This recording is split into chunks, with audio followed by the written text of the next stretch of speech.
मित्रों नमस्कार। मैं Neeraj Srivastava advocate, Varanasi district court, UP. मित्रों, मैं आपके बीच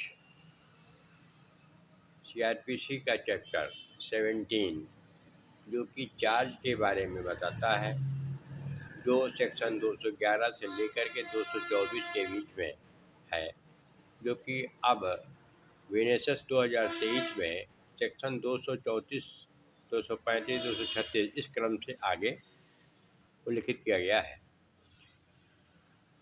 हम लोग क्रिमिनल ट्रायल के दौरान कुछ विशिष्ट भूल कभी कभी कर देते हैं। उसमें एक ये चार्ज भी एक बिंदु है। चार्ज आँख मूंद कर बन जाता है, हम लोग उस पर गौर नहीं करते हैं, स्पष्ट नहीं होता है। उसका खामियाजा ट्रायल के दौरान और उसके रिजल्ट के रूप में देखने को मिलता है। इसके मेन सेक्शन पर हम लोग आज गौर करेंगे।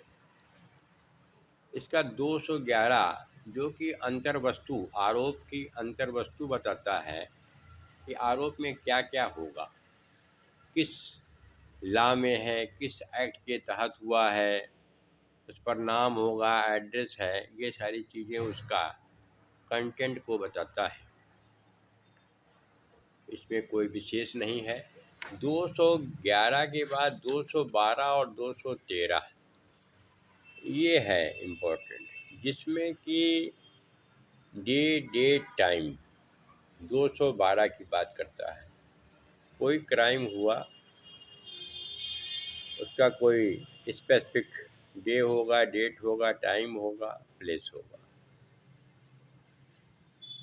लेकिन हम लोगों को कभी कभी चार्ज में देखने को मिलता है, जैसा कि उसमें लिखवा दिया जाता है कि तहरीर के मुताबिक या पुलिस रिकॉर्ड के मुताबिक आप पर ये आरोप लग रहे हैं। उसमें डेट टाइम कभी कभी नहीं देता है और वैसे ही पेस्टिंग जो है चार्ज बन जाता है। 213 जो है मैनर ऑफ असॉल्ट के बारे में बताता है, मैनर ऑफ कमिटिंग ऑफेंस के बारे में बताता है कि कैसे जो है ऑफेंस घटित हुआ, आपने कैसे क्राइम किया है, वो पूरा मैनर बताना होता है कोर्ट को। लेकिन इस पर भी कुछ नहीं, एक का नॉर्मल तरीके से सेक्शन का लिख देते हैं, उसके बाद मुताबिक प्राभियोजन जो है ये कहा गया है, आप पे ये आरोप लगाया जाता है, सेक्शन का लगाया जाता है। इसमें माइनर भी नहीं आता है। तो 212 और 213 को हम लोगों को गहन अध्ययन करके देखना चाहिए कि हमारे चार्ज में डे टाइम प्लेस माइनर है नहीं है।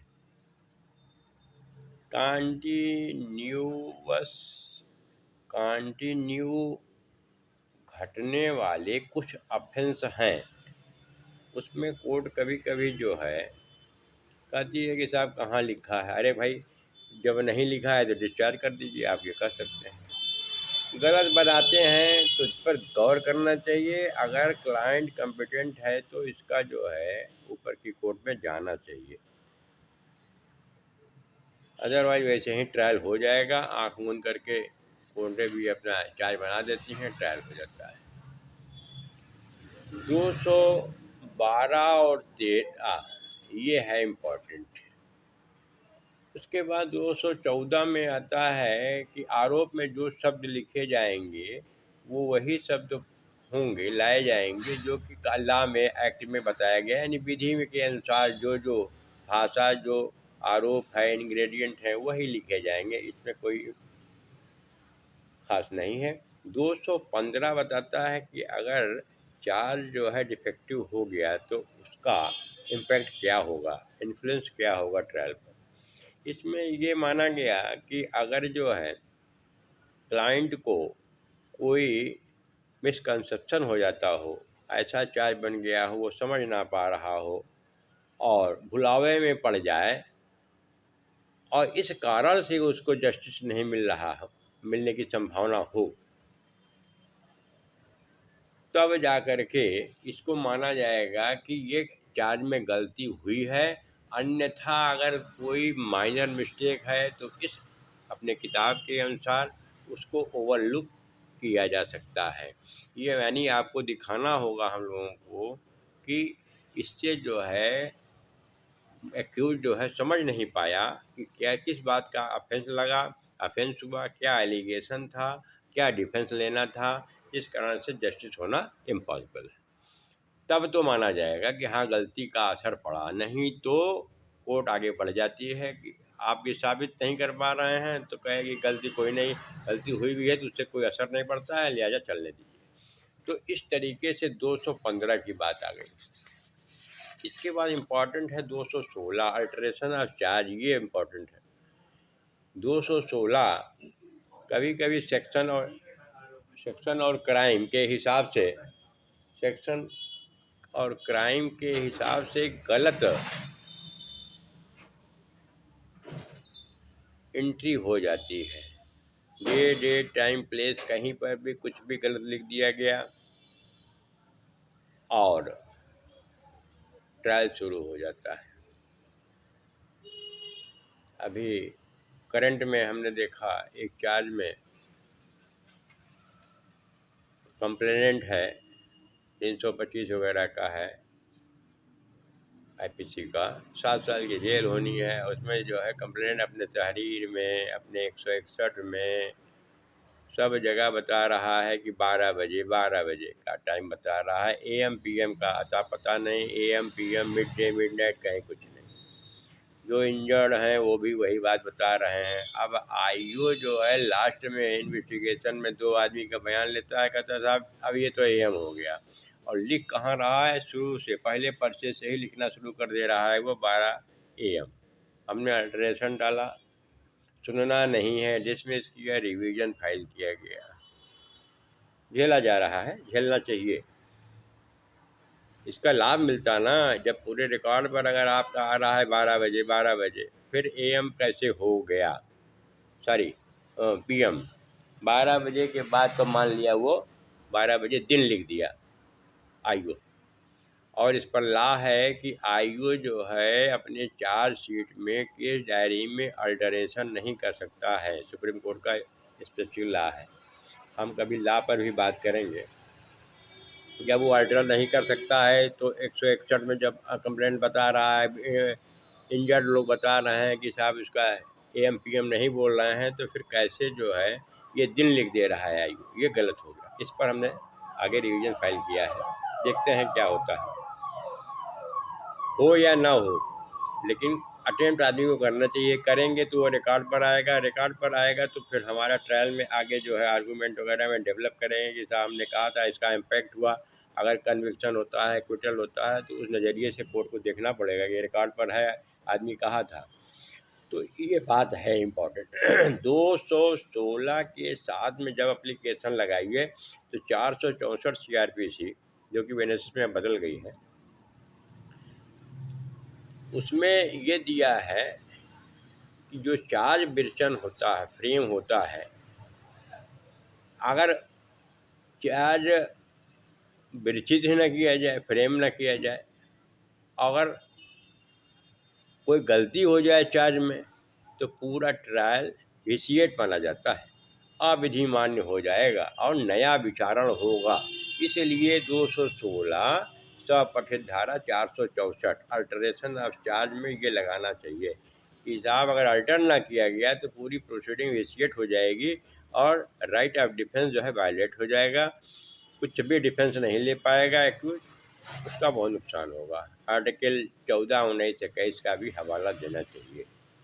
नेचुरल जस्टिस है, फेयर ट्रायल राइट है। तो इस तरीके से ये 464 ये बताता है कि अगर ये फॉल्ट हो गया, गलती है, बड़ी गलती हो गई,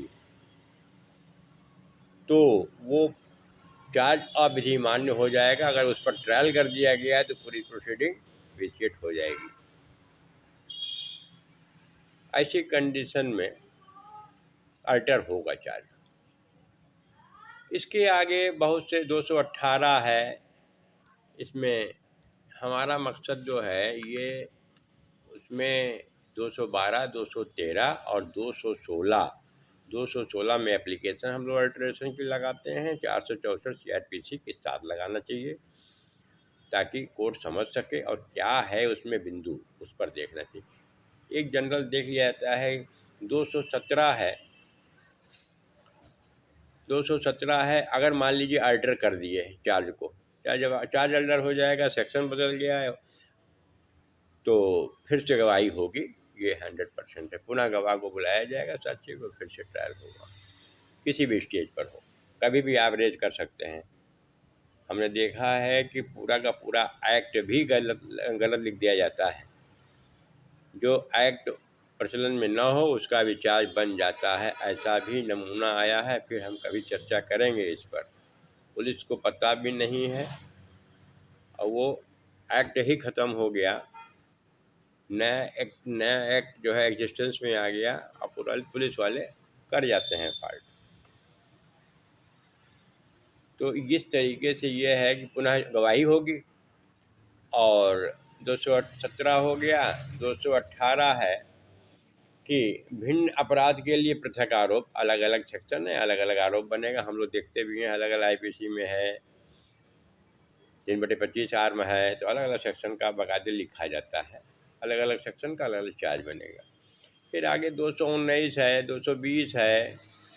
एक साल में अगर एक ही किस्म का अपराध है, 3 अपराध है, तो एक साथ ट्रायल होगा। 220 आ जाता है, एक से अधिक अपराधों का विचारण भी एक साथ। ये बताया गया है कि सारे क्लब कर दिए जाएंगे चार्ज को, सारे केसेस को। अगर एक ही मुलजिम का कई केस है तो एक साथ जो है क्लब करके ट्रायल किया जाएगा। हालांकि अलग अलग सज़ा होगी, अलग अलग गवाही है, तो लेकिन ट्रायल जो है एक साथ विचारणा करने की बात है, क्योंकि घटना तो अलग होगी, इंसिडेंट अलग होगा। ये सब बताता है एक से अधिक अपराध वगैरह के बारे में। और बाकी इसमें कुछ ऐसा नहीं है। 224 तक है ज़रूर, लेकिन हम लोगों को अब जानना क्या चाहिए। 211 वो तो प्रोफार्मा पेस्टिंग है। 212, 213 पर विशेष ध्यान देना चाहिए। 212 डे टाइम प्लेस बताता है। 213 मैनर ऑफ असॉल्ट बताता है, मैनर ऑफ क्राइम बताता है, कैसे क्राइम आपने किया। और उसके बाद 216 आता है, अल्टरेशन होगा। अगर आपका चार्ज गलत बना हुआ है तो अल्टर होगा, और इसका इम्पैक्ट कहाँ जाएगा, इन्फ्लुएंस पड़ेगा। 464 बताता है कि वो पूरी प्रोसीडिंग, पूरा चार्ज ही विसिएट हो जाएगा, पूरा ट्रायल खराब हो जाएगा। एक्यूज के फेयर राइट ट्रायल का वायलेशन होगा। ये चीज़ इनिशियल स्टेज में उठा देनी चाहिए, जैसा कि मैंने बताया अपने केस में उठाया गया, डिस्ट्रिक्ट जज के यहाँ फाइल किया गया। अब आगे का विचार देखा जाएगा, क्या ओपिनियन आती है।